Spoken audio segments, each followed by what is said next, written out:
assim, como o capitalismo é inteligente em como capitalizar a situação que a gente está vivendo para uma mesma lógica de lucro, né? Uma mesma lógica capitalista. Então, eu acho que isso vai acontecer sim na produção audiovisual, independente, mesmo que a vacina chegue, que essa desconfiança ela comece a se arrefecer. Eu acho que a gente vai ter passado por um momento em que toda uma certa lógica de distribuição, de produção, ela vai já ter se transformado, já vai estar num outro lugar, né?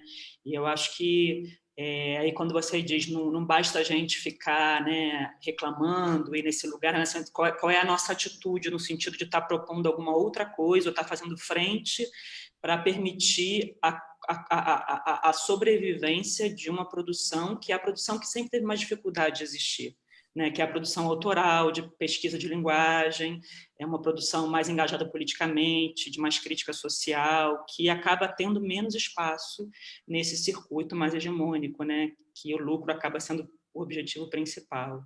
Então, eu fico me perguntando isso, né? Como num país que a gente não tem mais o Ministério da Cultura, né? Como a gente pode encontrar espaço para que essa produção possa continuar existindo e para que ela chegue até as pessoas. A gente não tinha combinado, mas já estamos ao vivo com a belíssima introdução ao nosso tema. Eu não quis te interromper, porque eu pensei, as pessoas vão achar que a gente combinou aqui, mas não foi, gente, não foi combinado. Queria, então, antes de mais nada, dar bom dia a todas e todos que já tradicionalmente pela 9ª vez nos acompanham aqui às 11 horas de terça-feira, nesta terça-feira, dia 30 de junho, aqui no Facebook. Queria agradecer a presença da Maia Darin, que é a nossa convidada hoje, para falar sobre várias questões que envolvem aí o filme dela, principalmente o fato da gente não ter cinema para exibir o filme dela, que estava com um lançamento planejado para esses tempos aí de pandemia e teve que mudar um pouco a estratégia. A gente vai também falar bastante do filme da Maia, que é um filme bem interessante. Então, queria agradecer a tua presença aqui, Maia, a tua disponibilidade em conversar com a gente. Como é que você está? Muito frio aí? Você está em Petrópolis, né? Tá frio aqui. Ô, Piero, eu que agradeço. Muito obrigado, Piero, Jucá, Eduardo. É um prazer estar aqui conversando com vocês. Obrigado pelo convite para abrir esse espaço para a gente estar dialogando, né, nesse momento que os diálogos se fazem tão importantes, né? Pois é, e também queria dar bom... Lembrando o título do filme, Piero, A Febre. A Febre, A Febre. E que, aliás, é um título que, nesse momento, ele pode significar várias coisas, né? Além da febre em si, né? Enfim. Queria dar bom dia. Falavam, olha, a gente pode até se interessar em distribuir o filme em outros países, mas tem que mudar o título. Não pode. Esse momento, esse título acaba trazendo, enfim, né? Mas é um filme que foi filmado em 2018, bem antes de tudo que a gente está vivendo, e que eu acho que hoje o filme, né, assim, as pessoas que assistem nesse momento trazem uma série de questões, assim, de como que o filme chegou a elas nesse momento, né, e tocou de diferentes formas a partir do que a gente está vivendo, mas eu acho que essa é uma outra discussão. Sim. Queria dar bom dia também para Eduardo Scorel, com o nosso Van Gogh junto ali atrás, né? Como é que você está, Scorel? Tudo bem. A reprodução do Van Gogh que nos acompanha, Pierre, é sempre um certo alento em termos de momentos de solidão. Eu comentei esses dias que eu queria trocar, eu tenho um quadro com aquela foto do Muhammad Ali debaixo d'água. Aí a minha esposa quase me matou, falando, não, você não vai tirar meu Van Gogh da parede, não. Então, o Van Gogh continua lá ao fundo. Queria dar bom dia também para a Juca Badaró. Juca, cadê o violino, Juca? Não estou enxergando o violino ali atrás. Você é observador, hein, rapaz? O violino está aposentado esses dias. Estou um pouco sem coragem de estudá-lo, mas ele está aí, está guardadinho. Está tudo certo. Eu não tenho Van Gogh, mas tem uma Chapada Diamantina aqui atrás.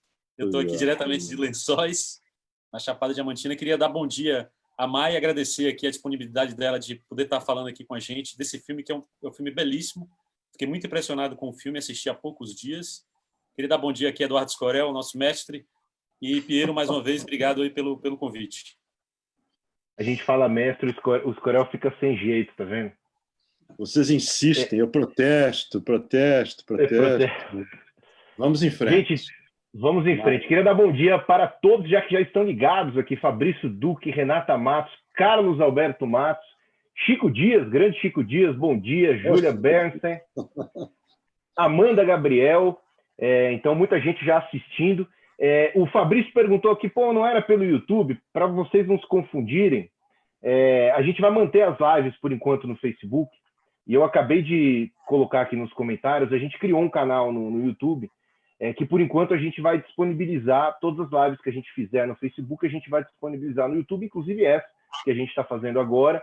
E quem sabe em breve a gente migra as lives para o YouTube, vamos ver como que as coisas vão ficar. A gente está levando a sério essa coisa dessas conversas virtuais, que eu acho que são muito importantes, principalmente para a gente que é do audiovisual e nesse momento se sente amarrado ali em várias questões. Então, acho que o objetivo desses nossos encontros sempre é pensar possibilidades de como agir nesse momento, de como agir no futuro. Então, a gente acha muito importante continuar com essas conversas, né? Pelo menos enquanto a gente tiver internet, enquanto a gente tiver saúde, não é mesmo? Então, está aqui o link no YouTube para quem quiser se inscrever lá no canal. A gente está jogando todas as lives lá e em breve a gente vai começar a produzir conteúdo lá também. Então, antes de mais nada, Maia, vamos exibir o teaser primeiro do seu filme, antes da gente falar dele? Para quem não conhece A Febre. A Febre, eu vou só falar um pouquinho dele. Ele teve um lançamento, digamos assim, um lançamento oficial, foi no Espaço Itaú Play, né, que foi, digamos assim, um pequeno festival que o Espaço Itaú fez junto com a plataforma Loki. Então, as pessoas assistiram ele por streaming, né, em casa, né, sem sair de casa, e o que mudou completamente a estratégia de divulgação do próprio filme. A Maia vai falar daqui a pouquinho para a gente sobre isso. Então, eu vou primeiro mostrar o teaser para quem não assistiu ao filme e não sabe o que está perdendo, né? Então, vamos mostrar, vou compartilhar a tela aqui para vocês verem o pequeno teaser de 1 minutinho antes da gente falar sobre A Febre. Menekano, kiti.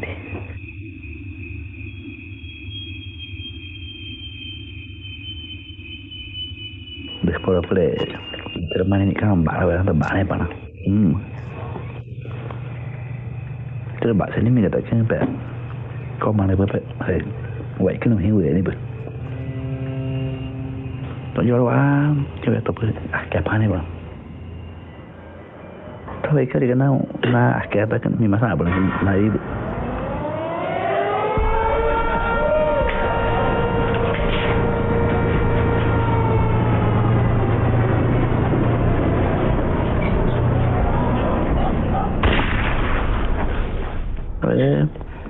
Dah ada bahasa ni bro.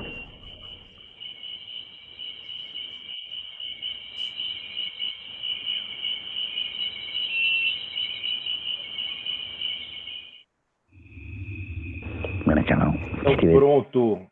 Para quem ainda não conhecia A Febre, eu vou postar aqui o link do teaser também nos comentários. Eu vou fazer, Maia, para você uma pergunta.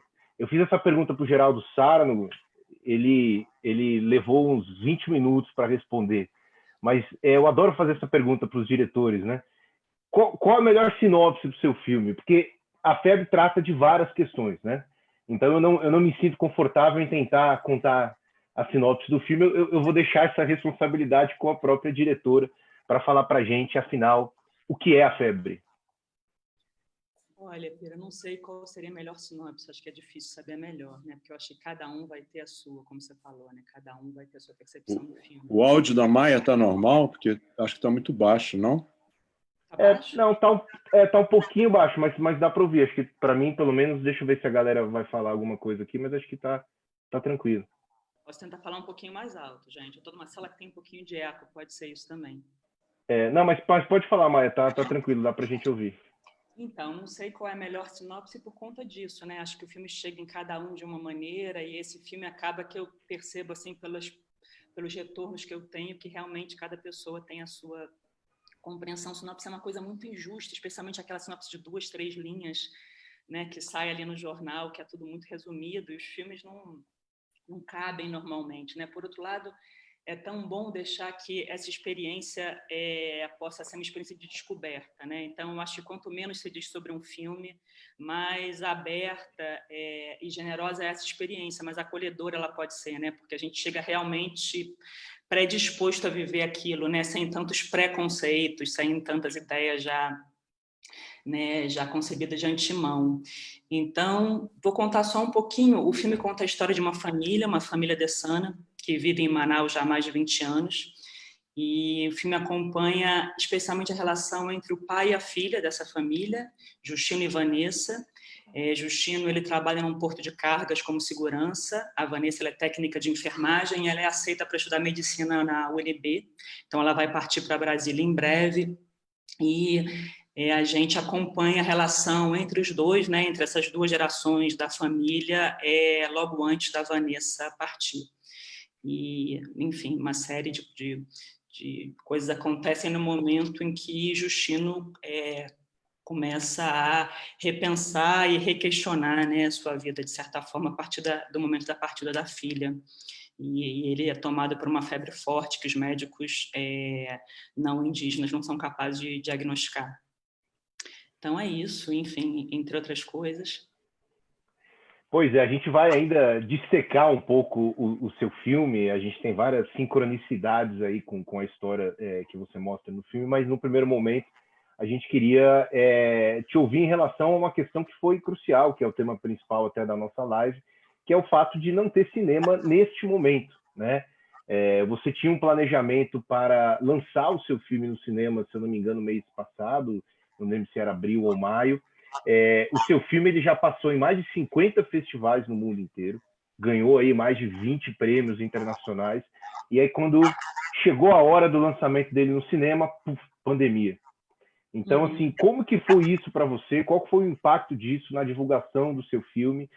Como surgiu a ideia de você lançar ele através do festival por streaming do Espaço Itaú? Então, como é que você lidou com isso? Foi uma situação inédita, imagino eu, né? Você nunca se viu sem cinema com essa impossibilidade de divulgar o teu filme, né?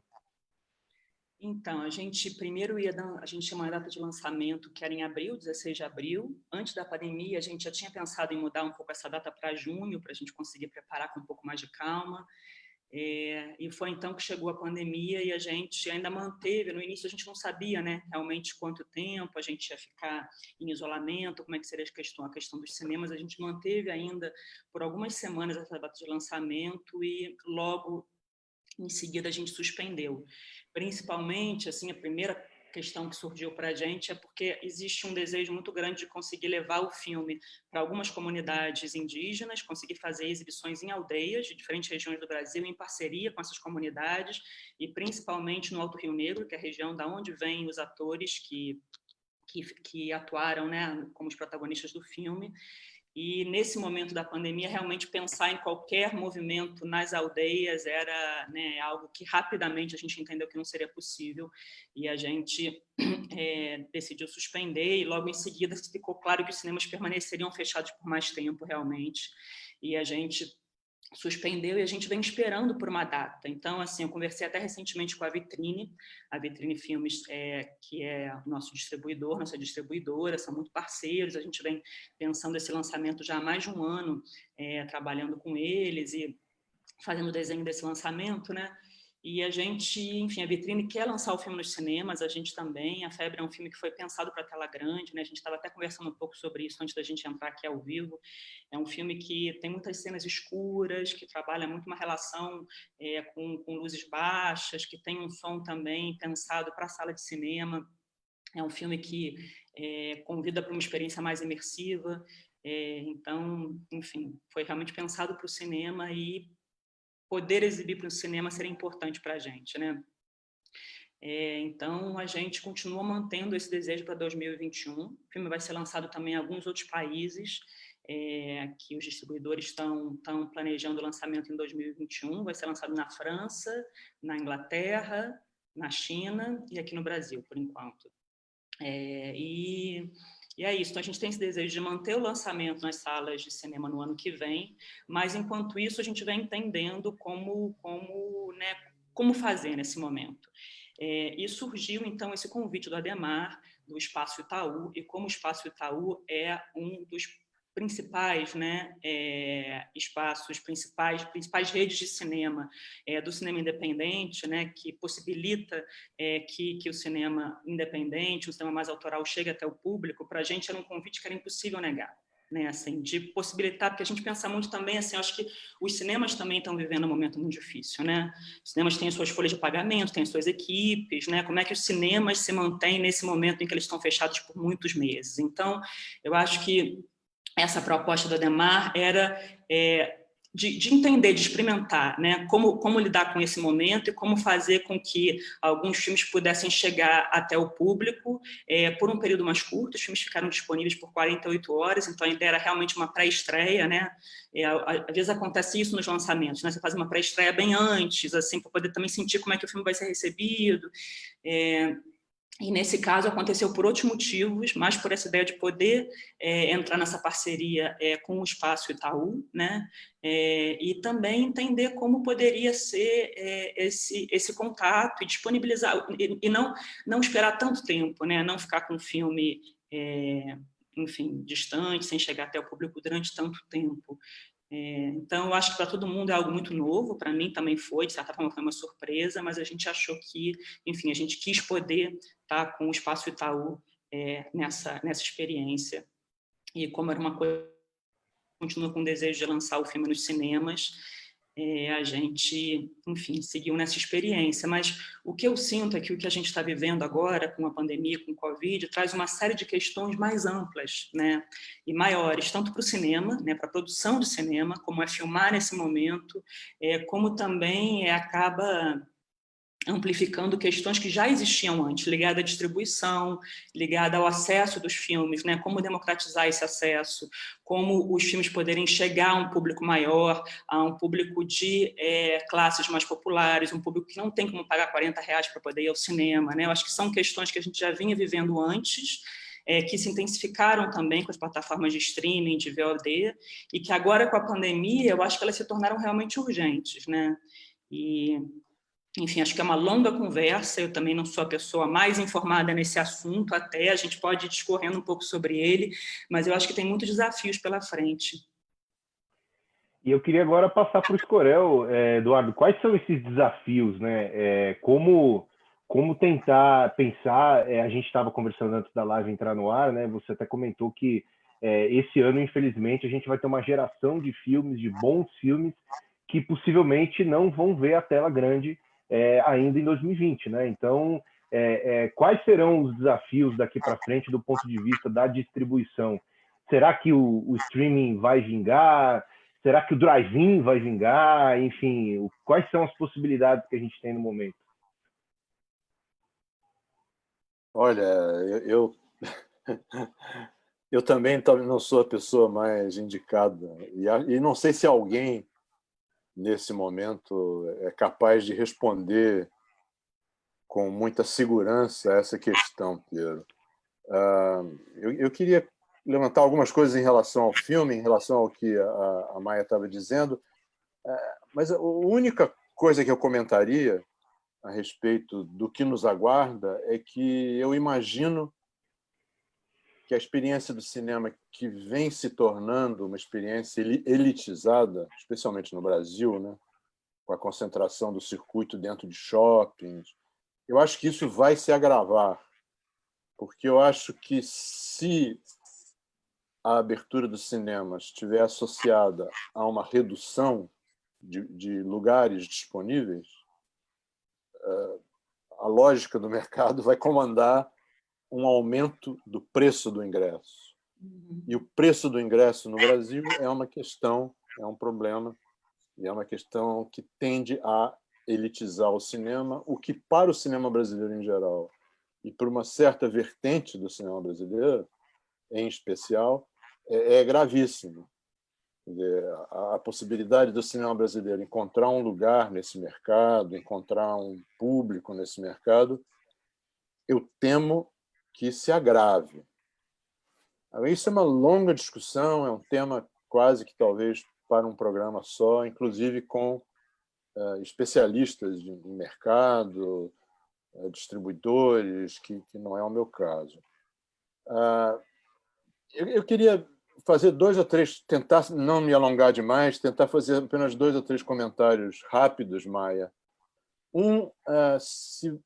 Eu fiquei vendo seu filme, depois pensando no seu filme, assim, impactado por ele e pensando qual seria a sua relação pessoal com o tema e o assunto do filme. Quer dizer, como é que você chega nesse roteiro, nesse argumento, nesse roteiro, de onde nasce isso?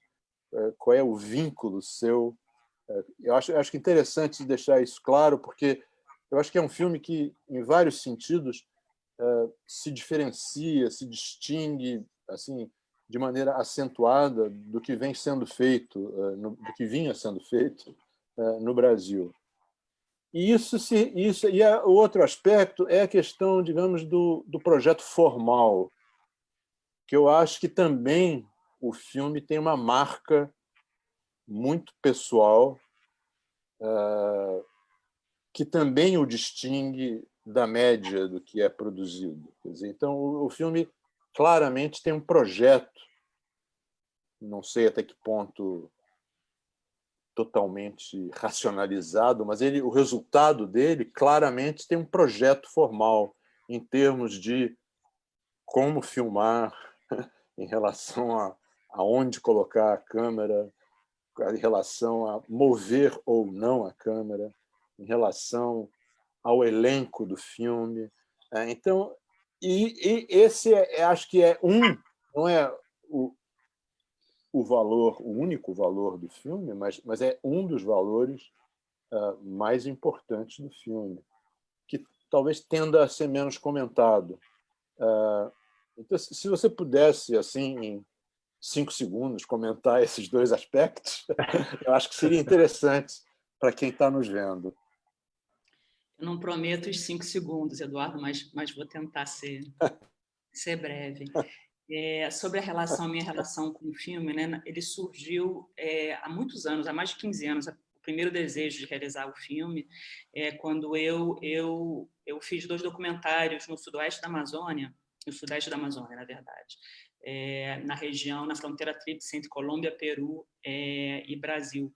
E isso foi em 2006, e nesse momento eu acabei entrando em contato com diversas famílias indígenas que tinham deixado seus territórios tradicionais na floresta, inclusive na Colômbia, para viver na cidade de Letícia ou de Bogotá. E eu me aproximei muito de uma dessas famílias, se tornaram amigos, a gente continuou em contato depois. A filha da Basília, que é uma das personagens de um desses documentários do Terra, a filha dela é técnica de enfermagem, a outra filha era policial, e a gente, enfim, nos anos seguintes, a gente se seguiu pelo Facebook, a gente se acompanhava um pouco, né, pelas redes sociais, e se falava, se ligava, e foi então que surgiu o desejo de fazer um filme sobre uma família que vivesse na cidade, né? E para chegar até essa região da fronteira tríplice, eu tinha que passar sempre por Manaus.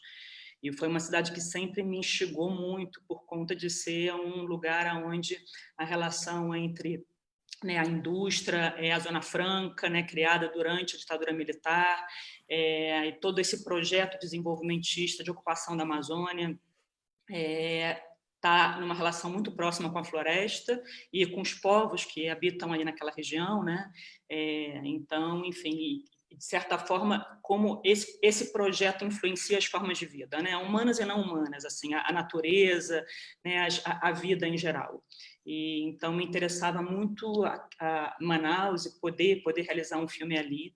E foi então que eu fui para lá junto com o meu corroteirista, o Miguel Seabra Lopes, que escreveu o roteiro junto comigo. Depois a gente teve ainda a parceria do Pedro Cesarino, que é antropólogo e que é também dramaturgo, e a gente escreveu junto o roteiro, a gente viajou para lá, eu passei grandes temporadas lá em Manaus, e durante esse tempo a gente ficava um tempo em cada locação, então eu passei semanas no Porto de Cargas acompanhando o cotidiano dos trabalhadores, passei semanas em um posto de saúde da periferia, acompanhando também a rotina das técnicas de enfermagem, e foram esses encontros e esses diálogos, porque no momento eu de fato não sabia que filme seria esse, eu fui descobrindo à medida que eu fui encontrando as pessoas e E estando ali, né, naquela cidade de Manaus, de certa forma, o filme me demandava um deslocamento de olhar, né, de perspectiva, um deslocamento de mundo, que era uma coisa que me interessava e que sempre me interessou. Eu acho que os projetos que eu realizei, de certa forma, sempre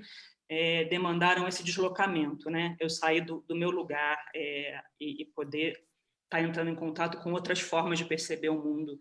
E eu já morei em outros países, em outros momentos, então os deslocamentos sempre fizeram parte da minha vida.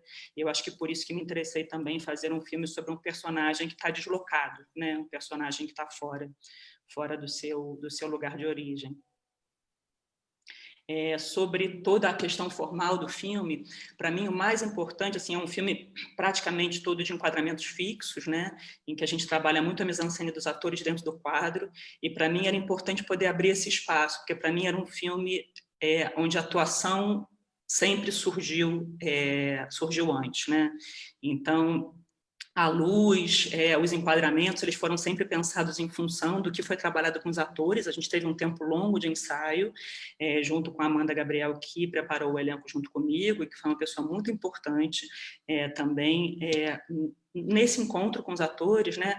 E durante esses ensaios a gente não trabalhou diretamente nas cenas, a gente começava conversando muito, e a gente começava normalmente contando histórias. Então cada um contava histórias do seu repertório pessoal, da sua vida, tanto eu quanto a Amanda, quanto cada um dos atores que vinham apesar de falarem a mesma língua, eles são de etnias diferentes, né? Tucano, Tariano e Dessana, e viveram em aldeias diferentes, então eles tinham histórias de vida diferentes. Então era um momento também que todos podiam compartilhar, né? E a gente contou muitas histórias, algumas delas estão no filme, como a história que o neto conta, que o avô conta para o neto, que está no teaser que vocês assistiram. E essas histórias foram muito importantes para a gente entender e descobrir que filme era esse, para a gente compartilhar as nossas percepções e as nossas histórias, né? E daí, em seguida, a gente começou, de fato, a ensaiar as cenas. Tinha a questão da língua, é um filme também falado em tucano, então isso trouxe uma série de elementos que foram muito importantes. A gente pode depois voltar a falar sobre isso se vocês quiserem, mas que foram muito importantes para a construção do filme em conjunto com os atores. Então, eu digo assim, a linguagem do filme foi pensada em função do trabalho com eles, em como abrir esse espaço para a mise-en-scène. Para mim era um filme de mise-en-scène, sempre foi, e foi isso que eu busquei privilegiar no encontro com eles. Né? Qual poderia ser essa outra mise-en-scène que surgiria desse encontro, né? Posso fazer um brevíssimo, antes do Juca, um brevíssimo comentário, só para sublinhar coisas que eu acho muito importantes no que você acaba de dizer. Quer dizer, primeiro, a confirmação de que é um filme que é fruto de uma experiência pessoal. E é outro aspecto que eu acho que distingue o filme de grande parte da produção brasileira. Depois, o processo longo, digamos, razoavelmente longo, de maturação e elaboração que é necessário para fazer um filme. Quer dizer, não se faz um filme assim descendo de rapel no meio da floresta e saindo de helicóptero, entende? Que é um pouco uma compulsão da produção cinematográfica, né? Quer dizer, baixar em algum lugar de repente e sair de repente e nunca mais ter contato nenhum com aquele mundo. O seu filme é o anti-rapel, digamos assim, o que é outra coisa, outra virtude muito grande dele, a meu ver. Eu só queria sublinhar essas duas coisas, que acho que são valores importantes a destacar, a sublinhar e a preservar, inclusive nesse sentido de pensando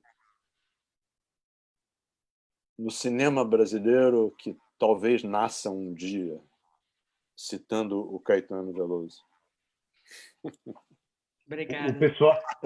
O pessoal tá muitas perguntas aqui. Eu vou primeiro ouvir o Juca, né? Depois que o Juca falar, eu vou jogar várias questões que a galera está colocando. E o Juca tem digamos assim, uma proximidade, né, com o filme da da Maia, né, Juca? Conta pra gente aí várias sincronicidades que aproximam o filme de você também.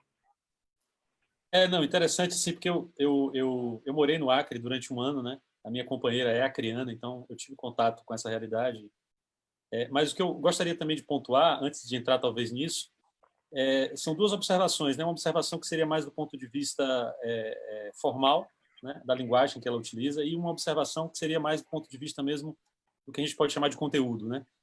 Eu acho que, Maia, você tratou de maneira muito responsável o problema do indígena brasileiro, como bem colocou o Escorel, você não caiu de rapel ali dentro, você conhece aquela realidade, você tem empatia, né, com aquela realidade. Eu acho que por isso que você conduz e conduziu no filme com o maior rigor possível, justamente esse não lugar, né, que durante toda a nossa história ficou reservado aos povos autóctones, né? E agora, a partir desse contexto político e social que a gente vive, tudo isso se agrava ainda mais, né? Então, eu acho que você também traz, com muita sutileza, aquilo que a gente pode chamar de novos colonialismo, né? Colonialismo, reinvenções, talvez, de um colonialismo, como por exemplo, esse problema da evangelização de alguns grupos étnicos no Brasil, né? E esse contraponto também que está no filme da medicina tradicional destes povos em relação à medicina do homem branco, né? A medicina ocidental. Por coincidência, durante essa quarentena, né, fazendo algumas leituras, eu recentemente li um livro que me causou um enorme impacto e que eu gostaria de saber se de alguma maneira você o conhece, se você, enfim, se ele teve alguma referência para você, que trata-se de um livro do professor e psicanalista Roberto Gambini, que chama-se Espelho Índio, a formação da alma brasileira. O que é curioso, assim, que nesse livro o Gambini traz a questão indígena não por uma chave antropológica nem sociológica, né, como a gente está acostumado, mas o Gambini traz traz a reflexão da alma brasileira a partir de uma chave psicológica, depois de um estudo que ele fez sobre as cartas de padres jesuítas escritas no século XVI, né? São documentos que naturalmente já foram analisados por historiadores e críticos literários, mas o professor Gambini traz uma outra perspectiva. E essa nova perspectiva, por uma chave psicológica, permite, por exemplo, compreender o funcionamento, o mecanismo utilizado, né, pelos padres jesuítas para não apenas cristianizar ou evangelizar, mas para empreender o que a gente pode chamar de um total apagamento ou uma total destruição daquilo que seria a alma desses povos, né? Esse apagamento, naturalmente, passa pela anulação da cosmologia desses povos, de seus mitos, de suas crenças, de sua própria língua, e a instalação, de maneira compulsória, de uma nova forma de ver o mundo, né? Como se não houvesse aqui, antes da chegada desses padres, desses portugueses, povos com sua própria visão de mundo, sua própria cosmogonia, sua própria mitologia, né? Então, toda essa destruição, e naturalmente aqui a gente não precisa falar do genocídio em si, dessa violência física, das mortes, mas toda essa destruição dos povos autóctones já foi analisada do ponto de vista histórico, sociológico e antropológico. Mas nesse livro, que a novidade é assim, que ele se refere a uma nova dimensão psicológica disso, né? E o seu filme, eu acabei fazendo uma associação, acho que por ter lido o livro recentemente, entre o seu filme e o texto do professor Gambini, ou seja, o seu filme mostra de maneira muito interessante a consequência disso tudo que eu estou dizendo na contemporaneidade, ou seja, nos dias atuais. O resultado de séculos de total obliteração, de total apagamento de uma parcela da população brasileira, que, em geral, está associada ao atraso, ao primitivismo e, claro, na lógica do capital, é uma população completamente improdutiva, né? Então, o personagem do Justino, ele é jogado neste não lugar dentro de uma metrópole, né? Ou seja, não há um pertencimento, como você falou, ele está deslocado, e não há, ao mesmo tempo, por parte dessas pessoas da sociedade, que se quer branca, em certa medida, não há empatia por esse corpo estranho dentro desse tecido social, né? E eu entendo a febre, que dá o título ao filme, como um sintoma desta violência sem fim. É bom a gente deixar claro aqui que não houve em nenhum momento de nossa história, ainda que a historiografia diga o contrário, onde houvesse respeito e integração dos povos nativos, né? Então, essa sua explicação desse seu contato prévio e aquilo que Escorel chamou de não descer de rapel, me parece, em certa maneira, explicar tudo isso de maneira muito interessante para mim. Era isso que eu queria. Posso mais uma coisinha? Eu acho que o filme tem acho que eu mencionei há dias para o Piero e para o Juca uma espécie de imagem síntese que para mim foi muito forte, que é a contraposição entre os containers e a figura humana. Quer dizer, ali há uma contraposição que, de certa maneira, resume todo o filme, né? Porque ali o comércio e a indústria numa escala e a figura humana reduzida a uma miniatura diante do tamanho dos containers, né? Com o dado adicional contraditório, talvez esquizofrênico até, do personagem ser guarda, o personagem que é vítima ser, ao mesmo tempo, guarda desse potencial econômico de transações. E isso não é dito no filme em palavras, mas é mostrado de várias formas, inclusive sinteticamente, mais de uma vez, né? Quer dizer, em que aparecem o porto, né? e aqueles containers gigantescos com aqueles figuras reduzidas a miniaturas, né? Seres humanos reduzidos a miniaturas diante dos containers. Mas é isso. Obrigada, Diga, Piero. Eduardo. Eu acho que se a Maia quiser, o Juca falou bastante coisa, né? Eu vou ouvir a Maia primeiro, depois eu leio aqui as perguntas do pessoal. Então, Juca, eu não conheço esse livro, fiquei muito curiosa, inclusive, depois vou pegar com você novamente o título para buscar e ler. Não li, mas, enfim, você falou tanta coisa, estou tentando resgatar agora aqui a pergunta aí por onde me aproximar, porque eu acho que aí vai, enfim, todo o processo de colonização foi um processo, eu acho que isso que é o mais duro, né? Assim, quando a gente pensa o que é o humanismo, né? A gente sempre entende o humanismo como os valores mais nobres, né? Que seriam os valores de você poder ter empatia com o outro, solidariedade, né? Os valores que, a partir da modernidade, vão, de fato, constituir o humanismo. E a gente percebe, no fundo, né, assim, de que projeto é esse, né? Esse humanismo que deixa de fora milhões e milhões de pessoas, né? Dessa humanidade, né? Eu acho que essa é uma questão assim que é muito presente, muito clara pelas pessoas que, de fato, são excluídas desse projeto, que seria um projeto que abarcaria todos, né, a princípio. E junto com isso, eu acho que vem toda a ideia de civilização, né? Assim, o projeto civilizatório, que é o projeto tanto que vai chegar com os jesuítas e com o cristianismo, e agora com as religiões evangélicas continua, então é algo que não é um fenômeno novo, né? Mas que vem junto com todo o processo de ocupação das Américas e de colonização, e que é essa ideia de um projeto de civilização que se sobrepõe a todas as outras civilizações que existiam antes, né? As civilizações com as suas cosmologias, com as suas cosmovisões, e que, na verdade, né, os povos, né, os povos originários aqui das Américas, eles tinham uma compreensão da Terra muito mais plural, né, uma compreensão da Terra como um organismo vivo, né? E esse projeto civilizatório ele chega com a ideia de que existe uma civilização que precisa, né, uma civilização única, né, que essa civilização deve ser a civilização de todos os humanos, né, e que compreende a Terra como um recurso a ser explorado. Então, obviamente, assim, o encontro entre essas diferentes visões de mundo, né, as várias visões de mundo que existiam aqui nas Américas, e essa única visão de mundo, né, excludente, que não aceita nada que não seja igual a si mesmo, né, que não aceita diferença, vai ser conflituosa. E a violência toda, né, assim, acho que uma das principais violências que a gente vê, além de todo o massacre e as mortes e os desaparecimentos físicos que aconteceram, e que foi o maior genocídio, acredito, da história do mundo, a ocupação das Américas, junto com ela, vieram todos os apagamentos que você mencionou, né? Assim, no sentido de que, então, essas diferentes formas e compreensões do mundo precisam deixar de existir para que essa única compreensão do mundo possa prosperar, né?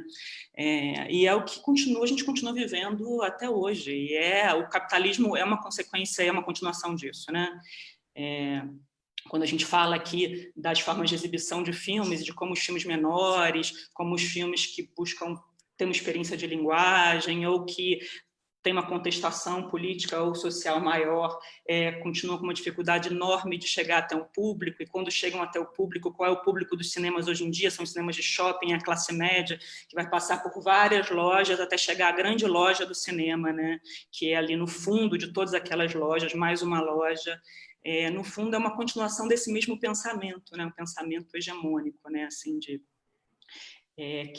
não é capaz de abarcar e de incluir as diferentes formas de compreensão e visões de mundo. Então, sim, eu acho que, enfim, o que você falou ressoa muito com também os encontros que eu tive, as conversas que eu tive com as pessoas que participaram do filme e que vivem, né, e viveram nas suas histórias familiares e continuam vivendo ainda hoje, quando migram para as cidades e têm uma dificuldade enorme de encontrar um espaço de acolhimento, de existência e de segurança dos seus, né, ter os seus direitos assegurados, seus direitos mais básicos assegurados, né?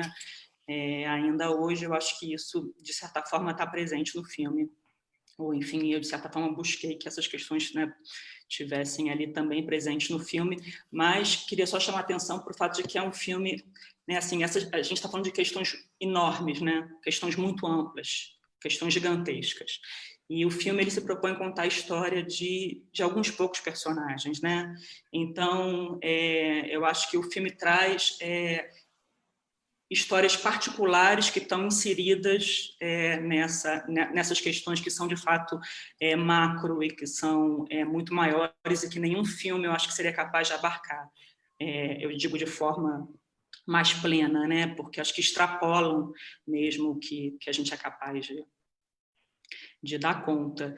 E eu acho que, junto com isso, uma outra questão que eu queria trazer é que, hoje em dia, existe uma produção artística muito forte, realizada por indígenas de diversos povos, de diversas etnias, vivendo tanto nas aldeias quanto nas cidades, tanto no cinema quanto nas artes plásticas, com performance, com, enfim, pintura, desenho, como também, enfim, na música, na literatura, no teatro, e que é uma produção muito forte, muito interessante, e que eu percebo que está começando a conseguir encontrar um espaço de circulação. E eu acho que, enfim, esse deslocamento que eu sinto que a gente precisa, né, se abrir a possibilidade desse deslocamento, ele pode acontecer de uma forma muito profunda quando a gente, de fato, se propõe a estar entrando em contato com essa produção.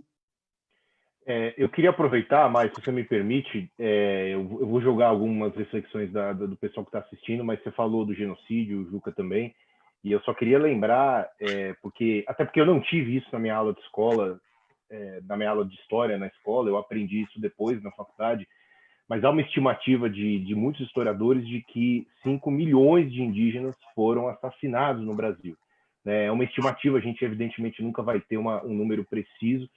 Para você ter uma ideia do que são 5 milhões de pessoas assassinadas, a gente tem hoje no mundo, eu estou com o painel aberto aqui, 505 mil mortes por Covid-19. Ou seja, 5 milhões é 10 vezes o número de vítimas hoje no mundo inteiro na pandemia do novo coronavírus.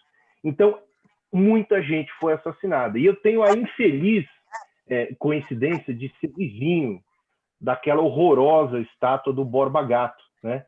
Então, eu acho que além do genocídio e além de todo esse apagamento, né, o Escorel está rindo, mas assim, eu tenho vergonha, eu passo lá e não olho nem para o lado, porque me dá calafrio.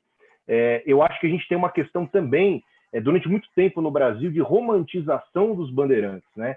Pelo menos aqui no estado de São Paulo, que eu me lembro de cabeça, quase todas as rodovias que vão para o interior, elas levam consigo nomes de bandeirantes, né? Como se o bandeirante, que foi a pessoa que assassinou o indígena, fosse uma pessoa associada ao progresso. E a gente, de criança, assume isso dentro de nós, né? Pô, legal, né, cara? O Bandeirantes era um cara bacana, o cara que subia a serra com levando um monte de coisa e tudo mais, e na verdade não é bem assim, né? Eu acho que hoje a gente tem, e o teu filme ele é muito importante em relação a isso, a apresentar, como o Juca falou, como que essas pessoas estão inseridas hoje na sociedade, ou melhor, como elas não estão inseridas, né? E como elas muitas vezes, além de serem invisíveis a muita coisa da contemporaneidade, elas também sofrem com esse processo histórico de apagamento, de extermínio e tudo mais. Eu queria colocar algumas questões aqui das pessoas que estão assistindo. O Wilton Yokomizo, grande Wilton, que nos assiste lá de Guarulhos, diz que achou interessante que o seu filme fala sobre a febre, e ele evidentemente traçou esse paralelo com a pandemia, já que a febre é um dos principais sintomas, né, do novo coronavírus, né? Então ele viu que o filme foi gravado bem antes, né, da pandemia, mas ele achou essa coincidência curiosa, né? Justamente por esse momento histórico que a gente vive.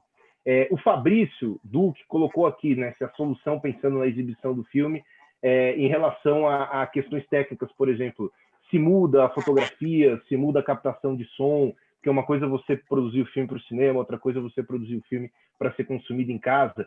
Andréia Camargo, grande Andréia, publisher do meu livro, adoro ela, ela reflete aqui sobre o não cinema, né? Que será que não seria interessante neste momento a gente voltar à mídia física, como o DVD, por exemplo, que tem mais qualidade em relação ao streaming, tem possibilidade de oferecer bônus, né, material bônus e tudo mais. E aí eu queria pegar o comentário da Júlia Bernstein. A Júlia falou sobre os diálogos em tucano que são extremamente rio-negrinos, né, e que ela queria que você falasse um pouco sobre essa construção dos diálogos, né? Eu vou aproveitar essa pergunta dela, porque eu também achei interessante. Eu não sei em termos de porcentagem, mas eu imagino que você está ali, talvez tenha mais diálogos em tucano do que em português. Não sei se eu fiz a conta errada, mas tem bastante. E como que foi essa construção, principalmente em relação ao roteiro? Você tinha uma pessoa para traduzir, essa pessoa estava do teu lado o tempo inteiro, você escreveu em português, depois você traduziu, como que foi? E aí eu vou aproveitar, além disso, sobre essa questão que a André e o Fabrício colocaram, me chamou muito a atenção o desenho do som do seu filme. E aí eu reconheço aqui o trabalho de montagem da Karen Ackerman, que é uma editora que eu adoro. Então, o teu filme ele é um filme para ser consumido com o ouvido também, né? E eu fiquei imaginando quem viu o teu filme no celular, por exemplo, o quanto que essa pessoa eventualmente pode ter perdido se ela não ouviu numa caixa de som boa, num som minimamente, um home theater, por exemplo, em casa, e o quanto que isso no cinema se amplificaria. Então, eu acho que eu queria que você falasse essas duas questões, sobre os diálogos, como que foi a construção do roteiro, considerando, né, tudo aquilo que não era português, né, como que foi esse processo para você, e como que você enxerga essa questão, né? O Scorel também lembrou que o teu filme ele é um filme que tem uma fotografia diferente, né? Ele é um filme um pouco mais escuro do que a gente está acostumado a ver. Então imagina alguém assistir teu filme agora meio-dia, por exemplo, com esse sol aqui, com essa luz clara, a pessoa vai ter dificuldade. Então eu queria que você falasse um pouco dessas duas questões. Então, sobre o diálogo, obrigado, Júlia, pela pergunta e pelo comentário. Foi um processo que foi muito importante durante todo o ensaio, né? Assim, a questão da língua, porque eu não falo tucano. Eu escrevi as primeiras versões do roteiro em português, depois junto com o Miguel e o Pedro, né, que colaboraram nesse processo de escrita do roteiro. E quando a gente começou os ensaios, a gente leu o roteiro com os atores e depois a gente deixou o roteiro um pouco de lado. E daí a gente foi fazer esse trabalho de contação de histórias que a gente comentou aqui. A gente foi se aproximar uns dos outros e partilhar as nossas experiências de vida primeiro. E depois a gente foi se aproximando de cada uma das cenas. Então, a gente começava lendo as cenas, depois a gente ia para um trabalho de improvisação. A gente improvisava a partir do que a gente entendia que eram os elementos principais daquela cena, mas sem estar com o roteiro na mão, né? E a gente começava improvisando em português, a gente entendendo também como é que seria a movimentação da cena, como é que eram, né, as relações entre os corpos e o tempo, o ritmo, as pausas. E chegava num certo momento em que a gente pedia para os atores, então, levarem a cena para o tucano. E daí eles normalmente iam para um espaço da sala, conversavam a beça em tucano, e traduziam a cena para tucano entre eles. Era sempre um processo oral que não passava pela escrita, né? Assim, lembrando que são culturas orais, né? Assim, que hoje em dia tem a escrita. Muitas pessoas escrevem na sua língua natal, outras não, porque são línguas de tradição oral, né? Então, isso tem uma coisa que é muito forte, muito bonita, que foi muito importante para a gente, é que a memória é muito presente, muito ativa. Porque como a memória sempre foi muito exercitada, porque né, todo o conhecimento ele é passado de geração a geração de forma oral, através da palavra, sem a escrita, você recorre ao outro quando você tem alguma dúvida, quando você quer perguntar alguma coisa, quando você não lembra algo, né? Mas, assim, o exercício da memória sempre foi muito importante. Então, o Regis sempre me contou como existiam aquelas longas noites em que ele passava com o pai dele e que era o momento em que o pai dele transmitia todo o conhecimento para ele e a atenção era muito importante e a memória era muito importante. Então, ele sabia que guardar esse conhecimento era guardar na sua memória. Então, todos os atores tinham uma capacidade realmente impressionante de lidar com o conhecimento, né? De incorporar o conhecimento, de incorporar o que é falado, de incorporar um texto, de aprender um texto, né? Que é diferente do memorizar, que para a gente passa por uma ideia de decorar, né? E que com eles a coisa se dava de uma forma muito diferente. Então, isso foi muito marcante durante todo o processo de ensaio, muito importante também, eu acho que para o que se constrói no filme. E então eles levavam a cena para Tucano e daí eles começavam a ensaiar em Tucano e faziam várias vezes, né? A gente ensaiava, repetia muito, foi um filme tanto na filmagem, eram sempre muitos takes, a gente filmava em torno de 14, 15 takes, quanto nos ensaios também a gente repetia muito. E esse era o momento em que eu perdi um pouco a cena. Claro que eu sabia do que se tratava, eu conhecia os diálogos, então eu conseguia acompanhar em que momento da cena eles estavam. Isso me permitia, por um lado, estar muito mais atenta ao movimento corporal, às pausas, ao ritmo, porque eu não estava mais atenta exatamente ao conteúdo, né, ao significado do texto. E daí chegava um dado momento em que eu pedia para eles voltarem para o português. E daí a cena vinha muito diferente. E isso era muito interessante, porque era um processo realmente de transformação contínua, porque como a gente estava sempre levando do português para o tucano, de volta para o português e de volta para o tucano no momento da filmagem, né, porque daí a gente ia filmar, às vezes, um mês depois da gente ter feito aquela cena. Então, a gente voltava no set a ensaio em português e, de novo, ia para o tucano, né? E daí, no set, sim, a gente tinha uma das atrizes do filme, ela que faz um papel... que não é das protagonistas, né, que não é a Rosa, a Jussara, ela traduzia as cenas em que ela não estava atuando, ela estava do meu lado e ela na verdade anotava porque depois depois que eles traziam para o português de novo, eu levava todas as mudanças para o roteiro, então a gente tinha um roteiro guia de filmagem e ela anotava o que era diferente, né, o que em cada take eles fizeram de diferente, para que a gente pudesse ter um guia na montagem. Então eu e a Karen, e foi também um processo muito imersivo de montagem, muito importante para o que o filme se tornou hoje. A gente tinha esse guia da Jussara, e depois a Rosa veio, a atriz do filme, e traduziu uma primeira versão da montagem de novo para a gente. Então, foi um filme que passou por muitos processos de tradução. Depois a gente teve uma linguista tucano, que estava trabalhando no Museu Nacional, fazendo um mestrado no Museu Nacional, que é tucano, e que veio fazer a última tradução do filme, que é uma linguista. Então, enfim, a tradução sempre esteve muito presente durante todo o processo do filme, em vários sentidos, né? Porque eu acho que tem uma tradução de mundos também que se coloca, né? Além da tradução entre a língua portuguesa e o tucano. Mas deixa eu só aproveitar, a Renata Matos perguntou aqui, ela percebeu que o ator principal ele também é colaborador no roteiro, né? Isso tem a ver com esse processo que você estava falando, dos próprios atores participarem também?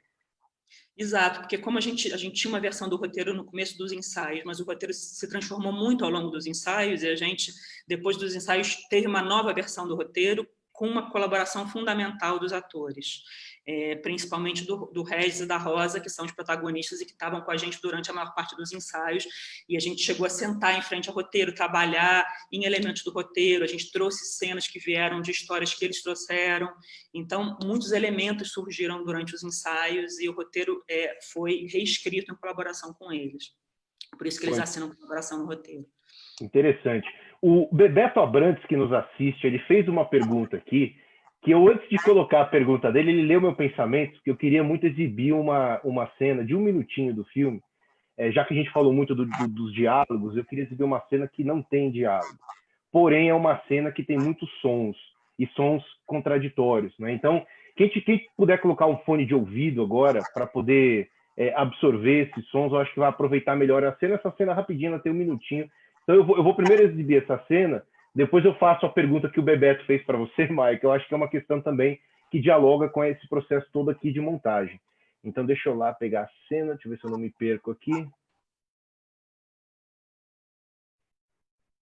Pronto, agora eu só vou compartilhar a tela. Vamos lá, então. Um minutinho a cena aqui, gente.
Bom, eu achei essa cena linda. Eu gosto muito dos containers que o Escorel citou, mas para mim eu acho que essa é uma cena que representa bem algumas questões do filme.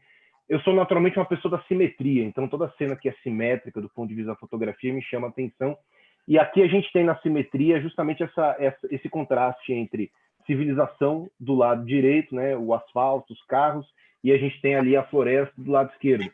E a gente tem, eu não sei se vocês conseguiram prestar atenção no som, né, quem está assistindo a live, a gente também tem essa divisão de sons, né, os sons do asfalto, dos carros rodando e o som da floresta. Então eu aproveito isso e coloco a pergunta do Bebeto, né? O Bebeto ele coloca essa questão do som, da paisagem sonora, e ele queria saber de você, Mai, se foi intencionalmente, ou seja, se você realmente quis representar também nos sons esse contraste e esse conflito civilizatório que você descreveu. Sim, então, o som do filme, o desenho de som do filme foi feito pelo Felipe Mussel, que é um grande colaborador, e a gente também, né, assim, eu começo pensando o som já no roteiro, então o som é sempre um elemento muito importante para mim, porque eu acho que é onde a gente tem espaço para construir muitos elementos do filme, né? Assim, é um espaço narrativo que nem sempre é tão explorado no cinema, mas que eu acho que abre muitas possibilidades para a gente de construção, inclusive de trazer outras formas de se falar de certas questões, né? Ou de trazer certas questões, porque o som ele demanda uma experiência física, né? De certa forma nossa. E a gente vive num mundo já tão tomado pelas imagens que eu sinto que com o som a gente consegue trazer talvez outras apreensões, ou o inconsciente surge de outra forma também, está ativado de outra forma. Então, para mim, foi sempre muito importante o som como elemento narrativo. E no roteiro muita coisa já estava indicada, e depois a gente fez uma viagem juntos, eu e o Felipe, de pesquisa sonora. Então, uma dessas viagens de pesquisa, o Felipe me acompanhou e a gente foi nas locações também, muito atento aos sons de cada locação. E foi então que a gente percebeu o mesmo timbre que existia entre os sons do Porto, né, que é algo que o Eduardo mencionou em relação à imagem, mas eu acho que esses elementos do Porto também estão muito presentes no desenho de som do filme. Então, o mesmo timbre das máquinas do Porto e dos insetos noturnos na floresta. No mesmo timbre agudo, que está na mesma frequência. E foi então que a gente começou a tentar trabalhar a relação entre essas duas sonoridades e de que forma esses sons poderiam trazer algo que internamente Justino está vivendo, né? Então, como trazer para o filme um espaço mental de Justino? E para mim era através do som que a gente poderia abrir esse espaço, né? E compartilhar esse espaço com o espectador, porque é algo muito íntimo, né? Então, essa relação, esse cruzamento entre a floresta e a cidade, né, entre o lugar onde ele vive hoje, a opressão da cidade, dos sons da cidade e os sons da floresta, que também, né, a gente às vezes tem essa visão muito romantizada em relação à floresta, mas a floresta também é um espaço de muita intensidade, né, nem sempre ameno e agradável, muito pelo contrário, especialmente a floresta densa da Amazônia. Então, como a força desses dois espaços, né, poderiam estar em diálogo em Justino.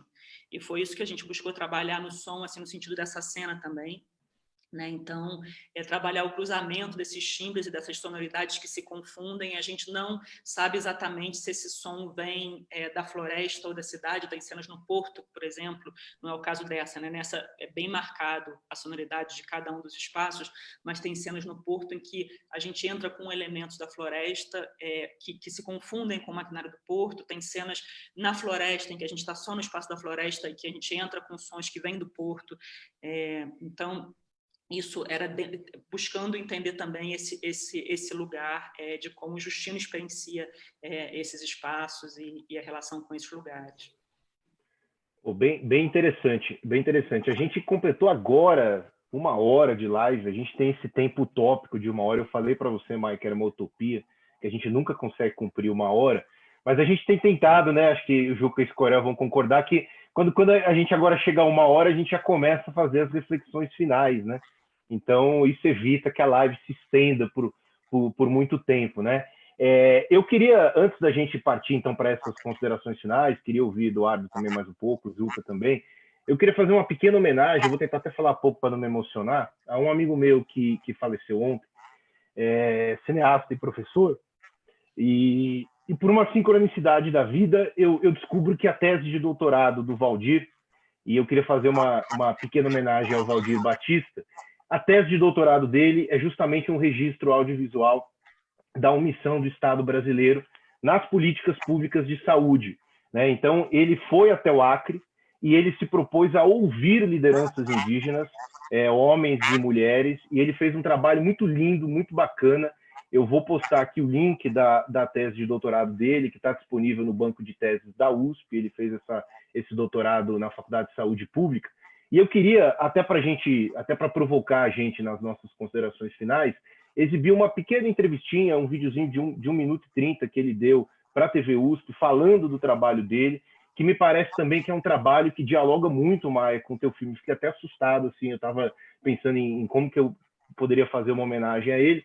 Então eu queria mostrar essa pequena entrevista em que ele fala um pouco sobre o trabalho dele. O link da tese dele está aqui nos comentários, quem quiser ler, quem quiser ter acesso a isso depois, eu acho que é muito importante, que dialoga bastante com o filme da Maia. Então eu vou exibir aqui, deixa eu compartilhar a tela, vou aumentar aqui, eu vou exibir essa pequena entrevista que ele fala um pouquinho também sobre o trabalho dele. A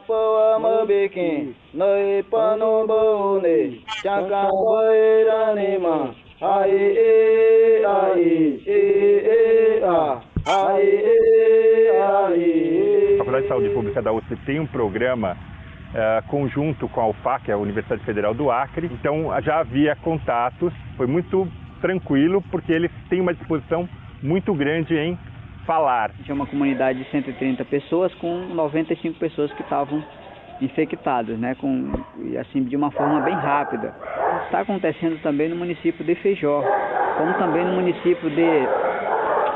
município de Marechal Taumaturgo, né, no Vale do Juruá. Lá só do meu povo, como eu falei anteriormente, nós perdemos já 5 pessoas com esse mesmo sintomas de doença, né, que foram 4 crianças e um adulto. Você usando o vídeo, você percebe a linguagem corporal, o subtexto, além do que acaba tendo um alcance maior, né? Que você ler uma entrevista é uma coisa, você ver um depoimento é diferente da letra fria que você vê no papel. No dia 25 de dezembro de 2011, chegou a óbito um dos meus filhos. Mostrar a situação deles e reivindicar que o governo brasileiro, de fato, né, cumpra o seu papel.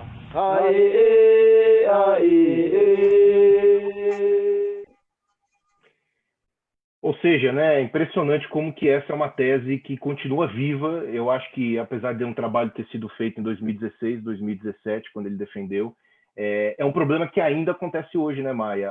Acho que o novo coronavírus também está expondo mais essa ferida em relação aos indígenas, porque eu estava até vendo uma reportagem ontem no Jornal Nacional falando exatamente isso, de que maneira que as políticas públicas não conseguem realmente ajudar e resolver algumas questões de saúde pública, né? Você sentiu isso também quando você estava lá gravando? Não, os problemas de saúde pública entre os indígenas, eles sempre existiram, né? Desde que, enfim, há mais de 500 anos, eles viveram diversas pandemias, muitas mortes, né? Por gripe, por vírus diferentes, né? Sarampo, rubéola, que, enfim, da mesma forma como a gente não tem um sistema imune capaz de se defender do Covid, eles também, naturalmente, não tinham um sistema imunológico que pudesse resistir às doenças várias que foram trazidas. Então, o Covid é mais uma pandemia que chega para povos que, né, já viveram diversas. E o que é mais grave, eu sinto, é que de fato não existe, e os projetos que existiam antes, eles foram muito esvaziados, né? Então, a gente tem o CASAI, que são as casas de saúde indígena, a gente tem os agentes de saúde indígena também, que são indígenas, né, que vão de comunidade em comunidade, cuidando da saúde básica da população, mas em áreas muitas vezes muito remotas.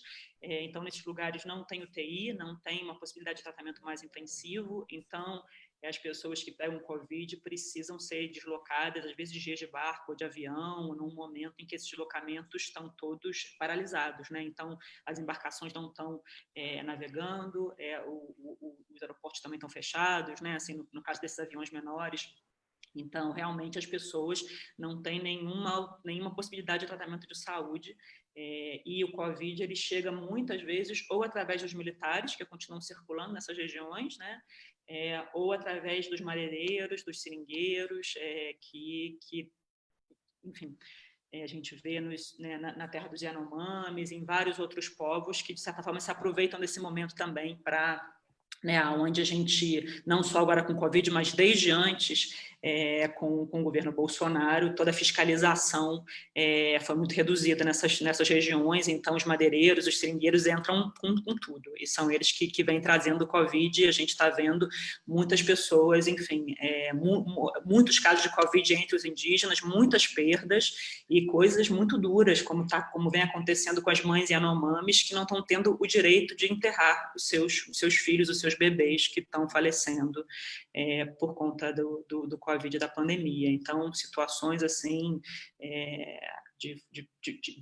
em relação aos direitos humanos gravíssimas que a gente vem testemunhando agora com a pandemia do Covid, mas, enfim, de fato é algo que já acontece há muitos anos e os indígenas sempre tiveram, tanto, né, assim, os indígenas que vivem na cidade, que não têm com acesso a uma saúde, um tratamento de saúde especial, quanto os indígenas que estão nas áreas mais remotas e que têm toda a dificuldade também de tratamento de saúde, enfim, por todos os problemas que a gente já conhece.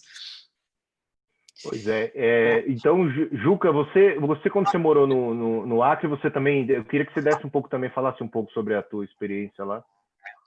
Então, eu fiquei durante quase um ano no Acre, né? Eu fui trabalhar num filme de ficção e a minha companheira Renata foi fazer um documentário, né? E nesse documentário ela acabou tendo um convívio muito grande, porque o filme se passava dentro das aldeias, eles acompanhavam várias etnias lá da região do Acre. E numa dessas viagens que a Renata foi, eu acabei acompanhando ela porque o meu filme já tinha acabado, então eu estava meio que sem o que fazer, fiquei ali junto com a equipe, observando eles trabalharem e tal, e fui até o município de Cruzeiro do Sul. E a gente acompanhou uma gravação, um trabalho desse filme que ela estava trabalhando na etnia Puyanaua, né, que fica na região de Cruzeiro do Sul. Agora, eu queria fazer uma observação que tem a ver com isso, e é uma observação mais do ponto de vista formal, da linguagem mesmo do filme da Maia, mas que tem uma relação direta com essa coisa que a gente está falando, né? Tanto ali da região do Acre, quanto da região que a Maia filmou também, que é esse tempo dentro do filme. Né? A gente percebe que há claramente um tempo dentro do filme dela que é diferente do tempo dos outros filmes que a gente costuma assistir, e eu me refiro justamente à duração desses planos e aos silêncios dentro do próprio filme, né? Algo, por exemplo, que a gente vê muito facilmente e feita de maneira muito brilhante pelo Júlio Bressani, né? Em alguns momentos eu me lembrei de alguns planos, por exemplo, do A Erva do Rato, né? Da educação sentimental e do Garoto, né? Eu vejo isso no filme da Maia colocado de uma maneira muito segura, né? Com um resultado muito forte. e me causou um impacto. Por quê? Porque me chamou a atenção essa capacidade que ela conseguiu da gente, como eu morei no Acre, né, e por eu ter um pouco dessa experiência e ter convivido com alguns indígenas e com pessoas de lá também que tinham ascendência indígena, a gente percebe que há um tempo diferente destes povos com relação ao tempo das sociedades brancas, né? Então, a gente percebe justamente que o tempo das relações é diferente, o tempo de confiar ou não nas pessoas é diferente, o tempo de perceber algumas coisas no jogo das práticas sociais é diferente, e Maia consegue trazer no filme dela esse tempo, que não é o tempo da cultura ocidental, mas o tempo de personagens que ela retrata dentro do filme. Ou seja, há uma associação nesse sentido entre algo da ordem da linguagem com algo da ordem do conteúdo, da temática, do assunto, a que ela se debruça. Eu não sei se isso foi feito de maneira natural, talvez me parece que sim, porque ela mais cedo falava da questão dos ensaios, das cenas muito bem elaboradas anteriormente, muito ensaiadas, e talvez nesse processo isso acaba sendo absorvido na própria linguagem do filme, ou se foi uma coisa intencional. Queria ouvir rapidamente dela, se ela pudesse falar sobre isso, que isso, na verdade, se associa ao que a gente está falando aqui, né? Enfim, pensando sobre isso que você está trazendo, Juca, algumas pessoas trazem essa questão, né? Trouxeram para mim essa questão de que o filme tem um tempo, outro, e como seria pensar esse tempo em relação ao tempo das sociedades indígenas. E eu fico me perguntando, será que a gente pode dizer que os indígenas têm um outro tempo, né? Será que a gente pode? Eu não sei. Me pergunto mesmo, eu acho que cada um de nós talvez tenha o seu tempo interno. Eu acho que, sim, e para mim, pela experiência que eu tive pessoalmente, existem outras compreensões do tempo, no sentido de que, e daí eu acho que talvez não esteja mais ligado ao tempo imposto pela vida nas cidades, né? E a esse modo de civilização que a gente vive, né? Um tempo que é colocado por ele, e um tempo da vida em outros espaços, espaços rurais ou espaços na floresta, que de fato o tempo se coloca de outra maneira, as urgências são outras, né? Então não é que não tenha pressa, não é que não tenha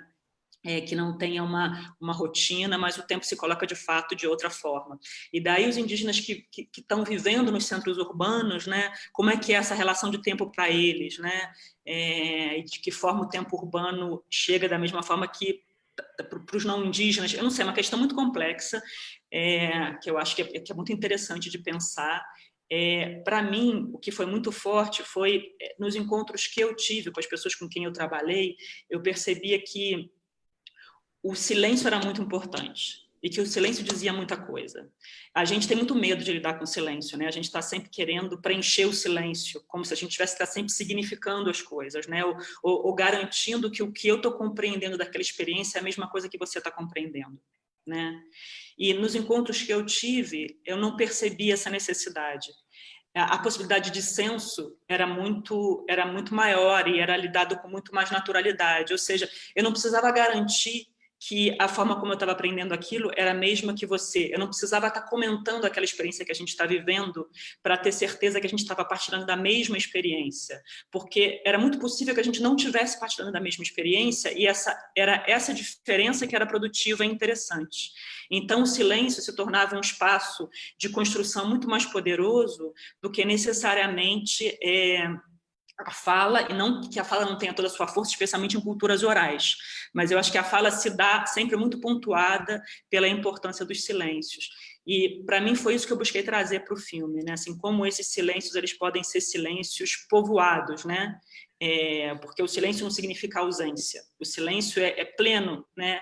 De intenções e de desejos, né? E de trocas. Né, e que trocas são essas que acontecem no silêncio? Eu fico pensando nesse momento que a gente está vivendo agora, que é um momento que exige um certo silenciamento dos modos de existência que a gente construiu, né, nas nossas sociedades, e que a gente vê que, enfim, o Covid, de certa forma, traz uma série de questionamentos a esses modos de existência, esses modos de vida, e eu acho que também impõe a necessidade da gente silenciar um pouco para a gente poder escutar outras possibilidades, ou para a gente poder encontrar o tempo de formular outras formas de existência, porque é claro que a forma que a gente formulou não está dando certo, né?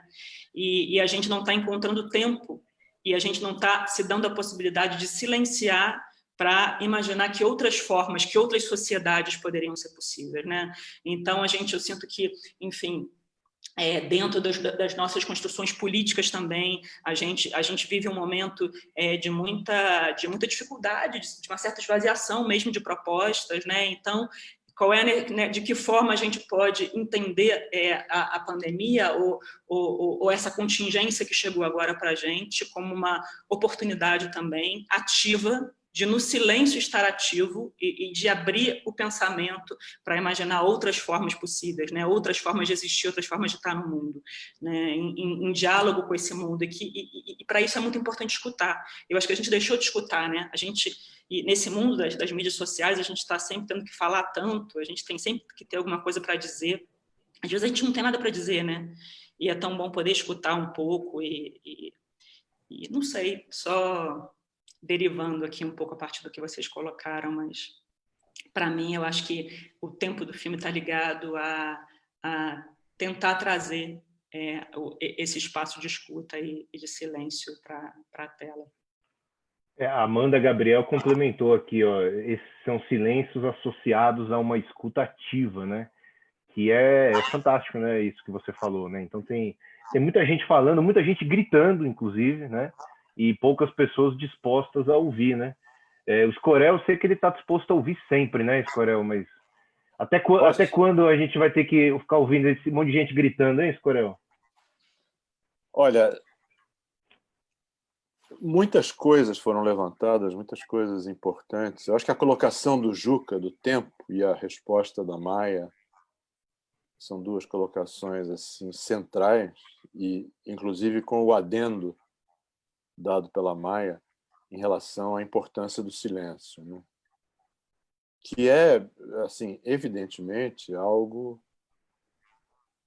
que é resultado de uma intenção deliberada no filme, marcada desde o primeiro plano, que, se não me engano, se eu estou bem lembrado, é um plano do personagem principal em pé, e a câmera assim, fica em cima dele, além do que usualmente ficaria, como se estivesse ali sinalizando para o espectador já que o código do filme é um código, não é o código usual, não é o código habitual do cinema dominante, digamos assim. Mas essa é uma questão que, de fato, poderia nos levar longe, né? Tinha algumas coisas que eu acho que a gente está se encaminhando, né, para encerrar. Eu queria me justificar por que eu sorri ou ri quando o Piero falou no Borba Gato e no monumento ao Borba Gato, lá em São Paulo, que é uma coisa tão presente na cidade. É só porque há, de novo, essa nossa tendência de mimetizar ou imitar mal os americanos, né? Então, aparentemente, começa aqui uma revolta contra os monumentos, né? Então, eu achei graça na revolta contra o Borba Gato e queria comentar que eu acho que uma coisa é denunciar os monumentos, que eu acho que é um movimento importante, quer dizer, a estátua do Roosevelt com um índio e um escravo que eles estão querendo tirar da porta lá do Museu de História Natural em Nova York, é uma sinalização importante. Mas a observação que eu faria é que eu não sei se destruir esses monumentos é uma opção, porque, de certa maneira, destruir os monumentos não deixa de ser uma forma de apagar a memória, entendeu? Então, uma coisa é denunciar os monumentos, outra coisa é destruir, remover os monumentos. Enfim, é uma outra discussão que não tem nada a ver diretamente com o filme. Duas coisas só que eu queria colocar talvez duas coisas finais. Uma que eu acho muito importante e que a Maia mencionou de passagem, e que eu acho que vale a pena sublinhar, que é o fato de que nós aqui falamos de grandes questões, mas o filme é sobre uma situação particular e personagens individualizado. E isso eu acho não só muito importante, como um dos valores do filme. Quer dizer, sim, o filme é sobre, digamos, o particular, sobre algo preciso, objetivo, mas que tem essa potência, essa força de remeter a questões gerais. Mas e até e as pessoas que não viram o filme, que não se confundam, não achem que é um filme de tese ou é um filme que está tentando provar alguma coisa, e é um filme que está tentando tratar de questões cruciais. Ele vai lá, mas através de uma situação particular, e isso acho que é uma grande virtude do filme. Outro ponto que eu queria perguntar, duas questões, não. Uma é quanto tempo levou esse processo que você descreve. Eu acho importante para as pessoas saberem que um filme feito de uma maneira tão especial, quanto tempo foi necessário de preparação, de ensaio e tal, e quanto tempo você está falando. Isso é uma questão. A outra questão é, vocês têm ideia do retorno dessa estreia no Itaú Play? Quer dizer, quantas pessoas acessaram? Porque eu acho que isso é um dado... Não sei, às vezes as pessoas não querem revelar, não sei, tudo bem, mas isso é um dado importante para a gente avaliar essa experiência desses filmes que foram exibidos lá. Então, se você tiverem esse dado e não houver nenhum empecilho de divulgar, eu acho que seria interessante saber que foram 2 dias de pré-estreia, estavam disponíveis, acho que 24 horas por dia, né, que podia se assistir em qualquer horário, mas quantas pessoas fizeram esse movimento de ir ver o filme no Itaú Play? Então, Eduardo, eu também estou muito curiosa para saber. A gente pediu esse relatório para a vitrine, a gente está esperando eles encaminharem para a gente, porque eles estão esperando também o Itaú encaminhar para eles, mas a gente está muito curioso para poder saber como é que foi. Naturalmente, assim, né, não foi, a gente não fez nenhum trabalho de lançamento nessa pré-estreia, né? Então, assim, não teve um trabalho de fazer com que de divulgação, de fazer com que mais pessoas pudessem saber que o filme estava disponível, né? A gente divulgou ali nas nossas redes sociais, numa coisa muito pequena, mas num momento em que realmente o trabalho de lançamento do filme estava parado, inclusive uma parte da equipe da distribuidora estava de férias, enfim, tudo está mais calmo, né? Assim, a gente é um momento de pausa realmente. Então, eu não sei, eu não imagino que seja um público grande, não, por conta disso, né? Porque a gente não teve a possibilidade de realmente trabalhar o filme, e porque é um filme que acho que também exige, né? Assim, a gente sabe como é difícil já o mercado exibidor, e como é difícil filmes que com um perfil como o da Febre alcançarem um público maior. Não que isso não possa acontecer, mas a gente sabe como isso depende, né, de orçamento, de publicidade, de anúncio na televisão, de uma série de coisas que a gente acaba tendo mais dificuldade em filmes como esse de conseguir. Mas vamos ver, quando eu souber eu compartilho com vocês, também estou muito curiosa. E sobre o tempo, eu comecei a escrever o roteiro em 2013, então foram aí quantos anos? A gente filmou em 2018. O primeiro argumento eu comecei a escrever no final de 2012. E já em 2013 eu fiz uma primeira viagem para Manaus, onde a gente passou 2 meses na cidade, transitando, indo nas locações, já começando a escolher as locações. Depois eu voltei nos anos seguintes, continuei sempre voltando a Manaus e passando temporadas na cidade. A gente ia filmar em 2017, mas a gente teve que esperar um pouco mais a liberação dos recursos, teve algumas dificuldades de produção, porque, enfim, né, você organizar a produção em Manaus nem sempre é simples, tem uma questão de como chega o equipamento, tinha uma série de questões logísticas que a gente precisou entender a melhor forma de organizar e que tomaram tempo da gente, e a gente foi filmar, então, acho que a gente começou a filmar em abril de 2018. A gente teve, antes das filmagens, 2 meses de ensaio, e também em torno de 2 meses de preparação. Então, sim, foi um processo longo. e considerando que de 2013 até 2020 o Brasil virou do avesso, né? Eu imagino essas questões todas permeando a tua obra também, né?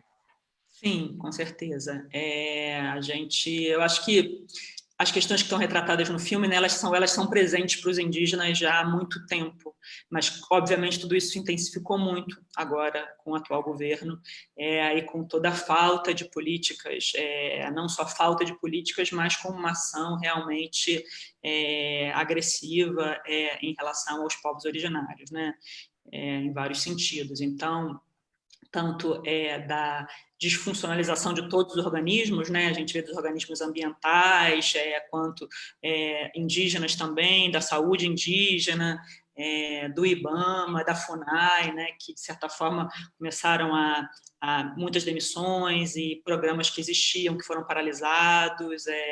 A gente vê também uma coisa que preocupa muito todo mundo, que é dos evangélicos, de pessoas, né, que têm uma atuação, que são evangélicas e que têm uma atuação política marcada pela religião muito fortemente, assumindo cargos ligados à proteção dos direitos indígenas, enfim, num país onde a gente sabe como a religião, de fato, foi um mecanismo de apagamento, como a gente falou aqui, né, e de repressão muito forte também, né, das próprias formas e concepções daquelas sociedades, né, das cosmologias daquelas sociedades, com muita violência, inclusive física, né, nos internatos, onde as crianças eram levadas para estudar, que eram internatos católicos, enfim, histórias realmente que foram terríveis para esses povos. Então, tudo isso é muito preocupante. A gente vive, acho que, um dos cenários mais difíceis há muitos anos.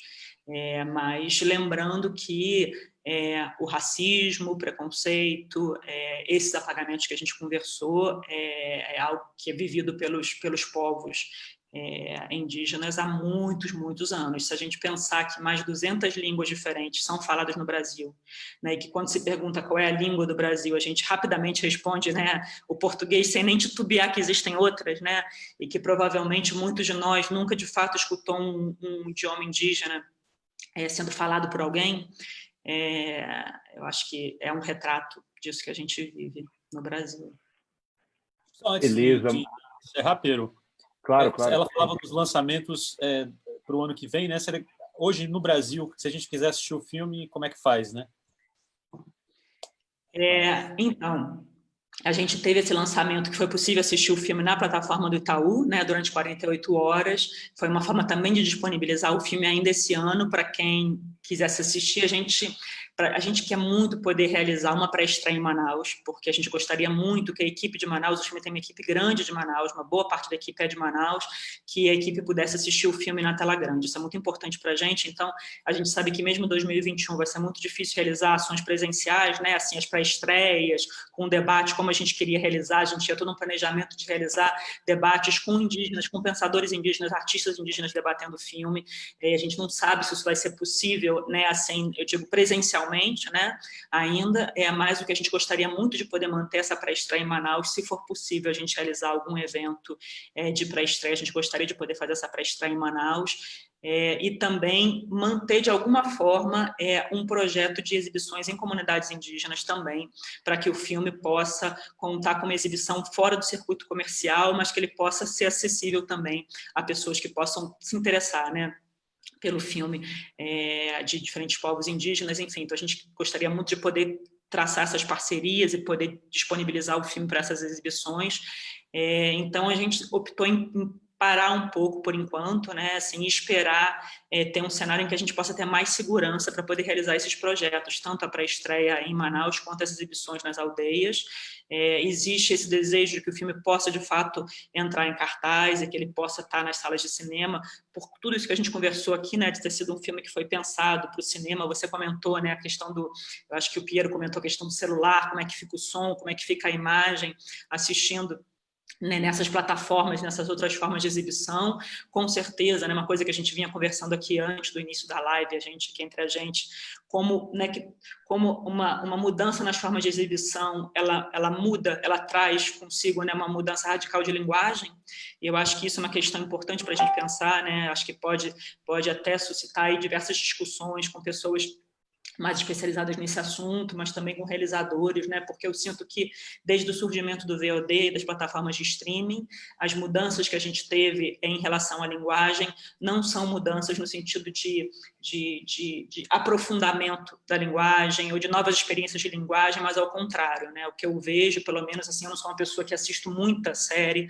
mas o que eu vejo é a repetição de certos códigos, né, que já estão estabelecidos e que podem ser trabalhados com muita maestria, inclusive, mas eu não vejo assim a gente encontrando outros espaços ou uma transformação de fato da linguagem, um aprofundamento da linguagem num sentido outro, né? Então, eu fico me perguntando muito sobre isso, né? Como essas novas formas de distribuição, essas novas plataformas, que transformações elas vão trazer na linguagem e como a gente pode buscar manter, inclusive ampliar um espaço para uma produção, que é uma produção que sempre teve afunilada nesse circuito de exibição, que é uma produção de experimentação de linguagem, uma produção com uma perspectiva mais crítica social, política, e como né, como essas obras podem continuar sendo realizadas, enfim, e será que de fato essas novas plataformas e formas de exibição podem trazer transformações de linguagem interessantes, né? E que transformações são essas, né? Então, acho que essas perguntas estão todas aí no ar para a gente pensar sobre elas, e eu mesmo fico muito instigada, assim, em poder entender melhor como essas coisas vão se dar nos próximos anos.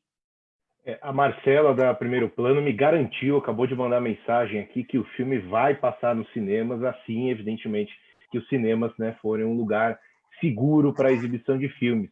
E Maio, que interessante, um monte de gente dando dica aqui. O Fabrício sugeriu ir para o drive-in. A Júlia disse que não vê a hora de exibir em Pari, Cachoeira e São Gabriel, que diz que vai ser lindo, mas que ela entende, né, que a gente precisa ter condições aí sanitárias para tal. A Júlia também disse que viu algumas coisas no YouTube, e ela comenta do Chromecast, né? O Chromecast, que é do Google, e o Apple TV, eles possibilitam, em vez de você ver no celular, você dá o play no celular, mas você transmite para a TV. Eu uso o Chromecast aqui em casa, inclusive. Enfim, a Renata Matos agradecendo aqui, Maia, que live maravilhosa, amei o filme e amei mais ainda agora te ouvindo, amei a Maia, olha que beleza. Só elogios, então, para a gente pelo menos tentar deixar o dia mais leve, né? Então, Maia, eu queria mais uma vez te agradecer. Eu acho que foi muito bacana, muito esclarecedora essa live. Eu acho que realmente concordo com a Renata. Você conseguiu deixar teu filme mais rico ainda, porque eu acho que a tua generosidade em explicar você falou praticamente do processo inteiro dele, roteiro, edição, gravação, distribuição. Acho que não faltou mais nada, né, falar do processo do filme, então acho que isso é muito bacana. E queria agradecer também, Juca, agradecer Escorel. 1h30 de live, 90 minutos, mas passou rápido, né? Passou rápido, né?